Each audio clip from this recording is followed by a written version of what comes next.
in the interest of the survival of the German race. Eheschließungen zwischen Juden und Staatsangehörigen deutschen oder artverwandten Blutes sind verboten.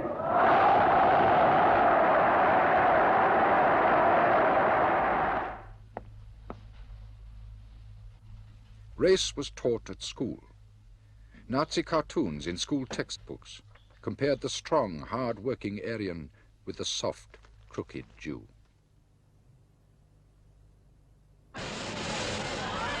For young people, the party organized camps to foster an active, outdoor spirit. Youngsters from mean city streets learned to be proud of healthy Aryan bodies. Behind the horseplay lay Hitler's dream of a youth who bespeak the magnificence of the beast of prey, purged of unnatural Christian tendons.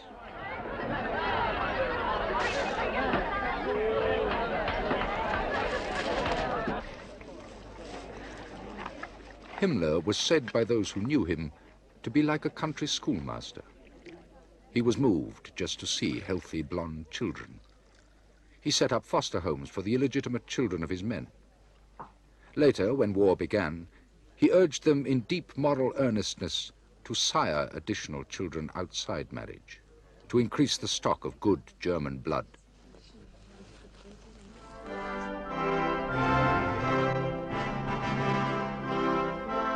In the new German state, everyone would look up to the SS.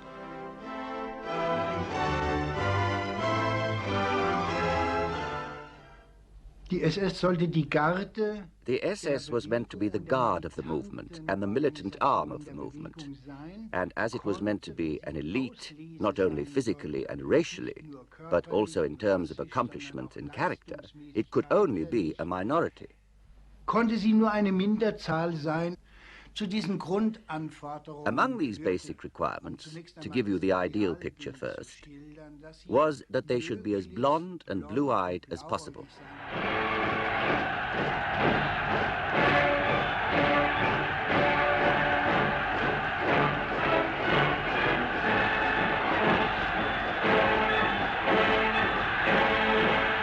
So there needed to be a strict selection, which had to be encouraged and watched over, so that the SS, the chosen ones, couldn't marry whom they pleased, but should take equal-born women from whom one could then gradually breed the old racially pure Teutons. For instance, no SS man could get married at will. He had to hand in his marriage form. Then his future bride, his girl, had to be examined by a doctor from the Race and Resettlement head office to see if she was suitable. And not until that had been done, and he had permission, could he get married.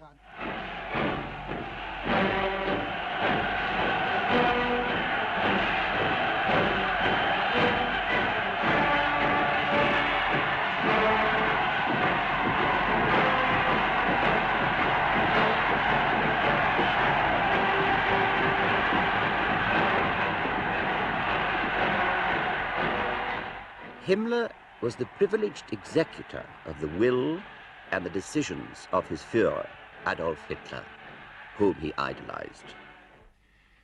Und ausgehend von der Auffassung Hitlers, and starting from Hitler's conception that regarded Christianity as a sort of sickness in the natural Germanic nature, he considered it his duty not only to renew and improve the Germanic race as far as possible, but also to renew and improve religion. Vermischt mit anderen Einflüssen noch vorhanden war, auch die Religion zu erneuern und zu verbessern. And lead them back, step by step, to a new sort of recognition of God and new forms of worship. Sometimes, when our captain was giving a lecture about weapons or something, he would suddenly remember and ask, who has already left the church? Then a whole lot of people stood up, and I was quite shocked for a moment. Then, who has still not left the church? I stood up and looked round, and I saw that there were a few others as well, and I was relieved. It was better than... I thought I might have been standing there all on my own. And I said, "Captain, I can't leave the church. My brothers and sisters, my parents are all Catholic. They would exclude me from the family if I were to do a thing like that."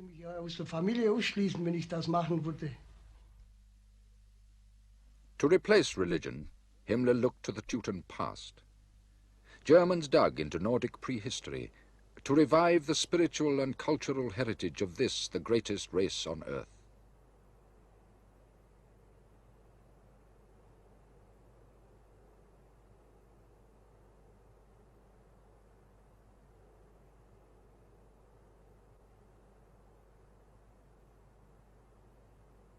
The SS learned the mysteries and myths of the Teuton past.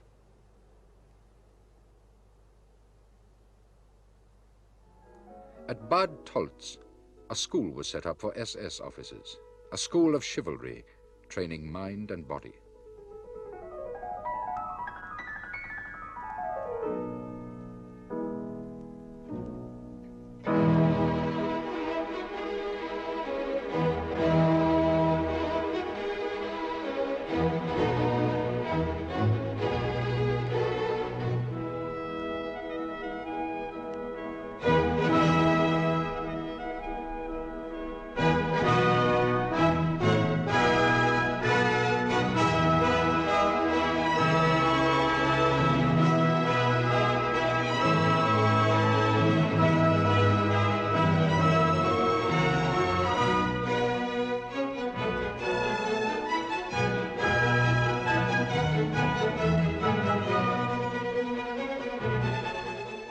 Tests of physical courage and obedience, balancing grenades on their helmets until they went off, being fired at on battle courses,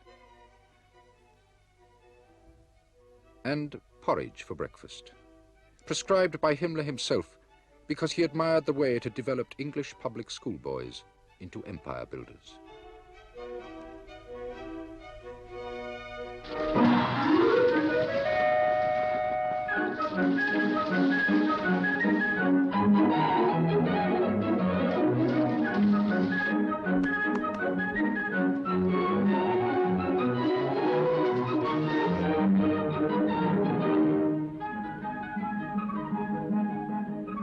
The SS man was required to be a fearless athlete. Himmler himself was sickly, something of a hypochondriac, and subject to headaches. Nevertheless, it was in character that, out of sight of the cameras, he forced himself through the SS sports tests. Behind the emphasis on sport to develop courage and discipline was Himmler's deputy, international fencer Reinhard Heydrich.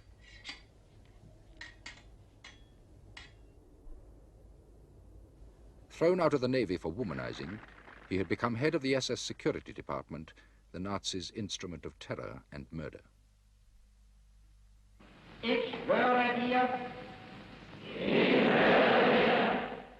SS men swore total obedience to the Führer unto death. Himmler administered the oath himself.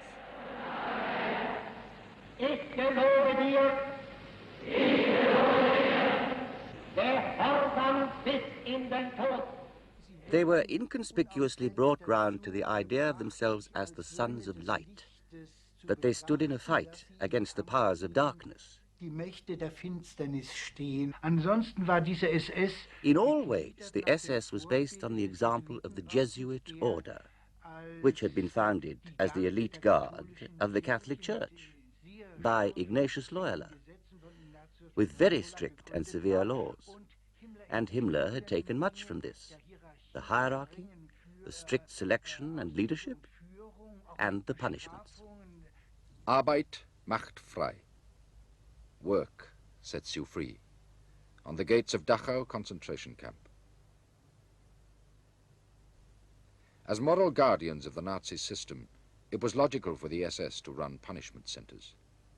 At Dachau, guards were taught that any pity whatsoever for enemies of the state was unworthy of an SS man. There was no place for men with soft hearts. It was not for nothing that their emblem was the death's head and that they carried a loaded gun.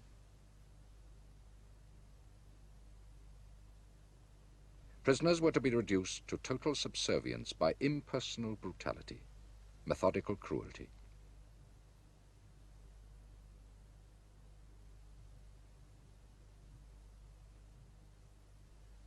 prisoners were not people. They were numbers, and camps were essential to the Nazi system. Sie waren nach Anschauung Himmlers und Hitlers, der eine They were necessary in the opinion of Himmler and Hitler, one as the head of the state and the other as the head of the German police, in order, temporarily, to eliminate criminal and asocial elements, to sort them out into those who were incurable and those who could be converted and therefore could be saved for an active and positive task in the German folk community. There weren't just criminals, common criminals, but also political prisoners. Sondern auch politische Häftlinge. Hitler had written, "Terrorism is an effective political tool. I shall not deprive myself of it because these simple-minded bourgeois softies take offense. People will think twice about opposing us if they know what awaits them in the camps." Dachau was the model for all the camps, the training school for the death's head units which would one day supply the managers for the final solution. Between 1934 and 1938, the camps never held less than 20,000 people. Many died there. By 1938, the Nazis had been in power for 5 years. A nationwide rally of youth to Landsberg Castle, a Nazi shrine because Hitler once, briefly, had been imprisoned there.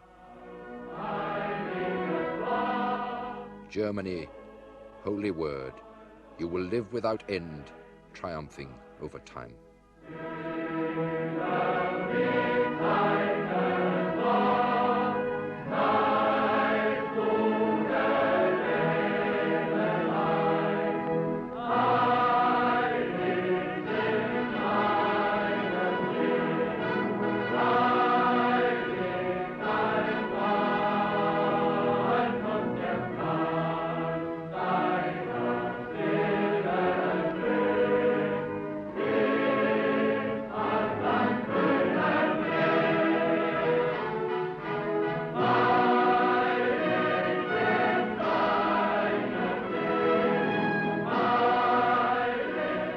Hitler had always spoken of a greater Germany, an ethnic state uniting all German-speaking peoples.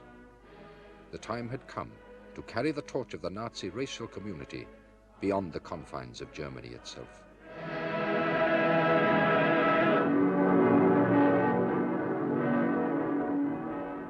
Hitler's troops marched in quick succession into Austria and the Sudetenland of Czechoslovakia, uniting two German-speaking communities into the greater German family.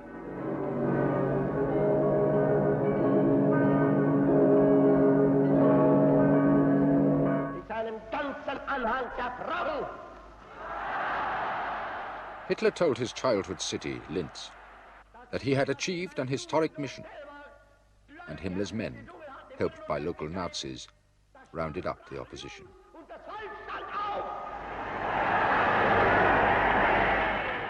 Encouraged by the SS, pent-up anti-Jewish fantasies were unleashed in a violence worse than anything experienced so far in Germany. Heydrich, like other Nazi zealots, was becoming impatient because so little had been done to clear the Jews out. So he rounded up 10,000 and dumped them over the Polish border. In freezing weather, many died. The son of one of them, Herschel Grünspan, attempted to kill the German ambassador in Paris. Confused, he shot a junior member of the embassy staff, Ernst von Rath.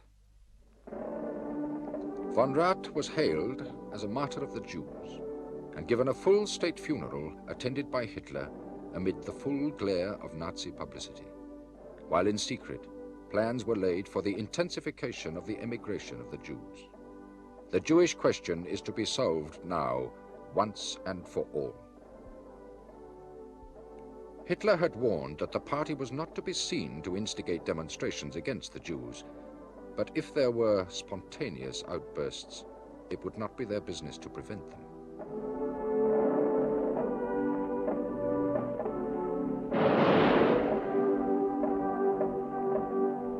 On the night of the 9th of November, 1938, thousands of Jewish shops were destroyed and windows broken. Synagogues were burned down.